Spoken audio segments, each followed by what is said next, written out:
Judith Eva Barsi, a young and talented actress, was only 10 whose life was cut short. Many know the child prodigy from the 1980s for her voice in The Land Before Time, but none would think that her acting success would be the reason for her death. And who was the killer? Her father. Today, we dive into the heart-wrenching story of Judith's tale, which is one of immense talent and unbearable sadness, showcasing both her early rise to fame and the tragic circumstances that led to her untimely death. Judith Eva Barsi was born on June 6, 1978, in Los Angeles, California, to Hungarian immigrants József and Maria Barsi. They immigrated to the United States and settled in Los Angeles. Her parents met at a restaurant in Los Angeles in 1976 that was well known as a meeting place for immigrants. Maria worked there as a waitress, while József lived pay-to-paycheck as a plumber. After dating for a while, they married in August 1977. They were happy for the first year of marriage. Soon, they were blessed with a baby girl, Judith. Her mother, who once dreamed of becoming an actress, transferred her aspirations to her daughter.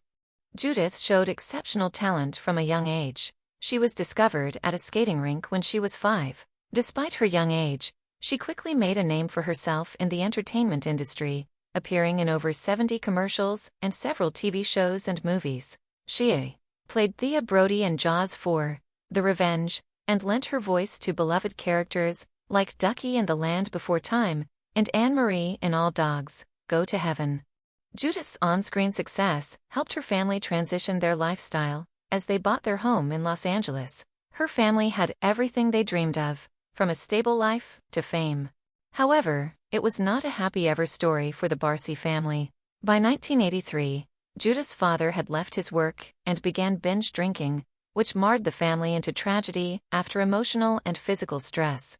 Her father, József, struggled with alcohol abuse and jealousy over Judith's success. His paranoia and abusive behavior created a toxic environment at home. He threatened Judith and her mother multiple times, making life unbearable for them. In one terrifying incident, József held a kitchen knife to Judith's throat, warning her to return home after filming the 1987 film Jaws 4, The Revenge. Her father had entered her bedroom, locked the door, and put a kitchen knife to her neck, saying, "If you do not return after finishing shooting, I'll slit your throat." When she returned after 2 months, the atmosphere at the house had changed. Due to continuous stress and emotional abuse, Judith's behavior also changed drastically. She began pulling out her eyelashes and her cat's whiskers as a coping mechanism. In December 1986, Maria reported the abuse to the police, citing both mental and physical abuse.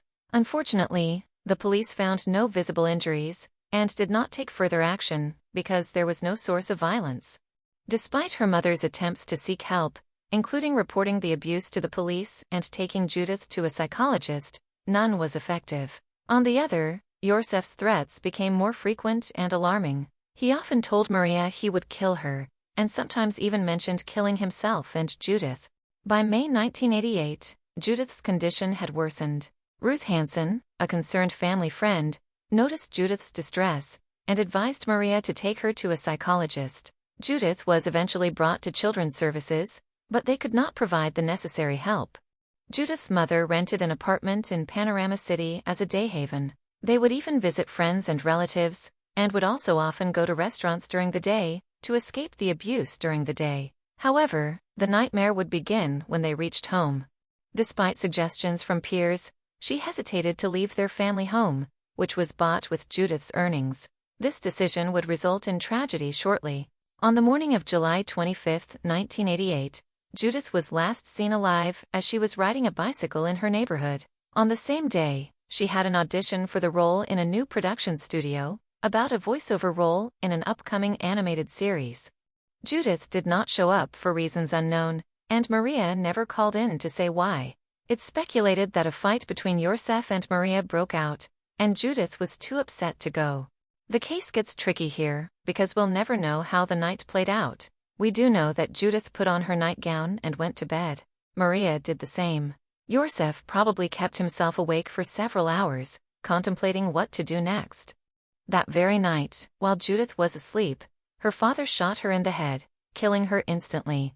Her mother, responding to the sound of the gunshot, ran down the hall to see what was going on, and got fatally shot.